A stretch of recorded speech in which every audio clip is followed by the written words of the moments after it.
Yama, how you going? Wantakaloa. David Newham here. Thanks for the invitation to share a little bit of knowledge. I'm a Glasson and Williams, Wiradjuri descendant, originally from Cowra, but I've lived all my life in Newcastle, a very proud Aboriginal man and proud cultural practitioner. I just want to give a shout out from the top to Jammu, Uncle Paul Gordon, for the vast amount of knowledge that he's passed on to me and many other men and women across this state in a cultural and traditional sense. It's been passed on to him, and I recognise that because knowledge is power, but only when you share it. It's one of his favourite sayings.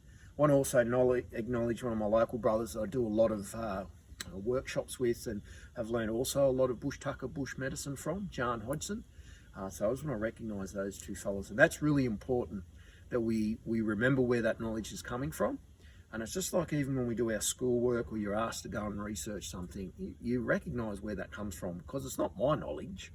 I respect it, and I don't give it away freely or just openly to anyone, because I had to earn it, and that's why it's important. Same thing.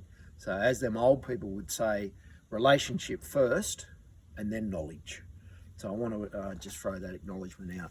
I did all my schooling in Newcastle at Wallsend Infants, Wallsend Primary School and Wallsend High School before it came known as Callaghan College, and fell and tripped and stumbled and actually went to Newcastle University. So for me, growing up in Wallsend all my life, I've been born in the Mater, very fortunate that pretty much growing up, living, schooling and then working when I secured my first real adult job in '99 at Wallatuka, I didn't have to move anywhere for more than probably 5 to 6 kilometres, and I acknowledge that that's not the case for a lot of our mob who have had to move around. I want to acknowledge the traditional owners of the country I've grown up in, all the clans of the Awabakal and all our brothers and sisters and those traditional mobs who shared, travelled country together and built relationships. They didn't build armies.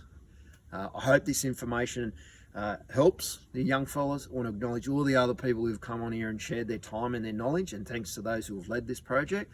And I even look forward to getting a hold of this and passing it on to my young fellas.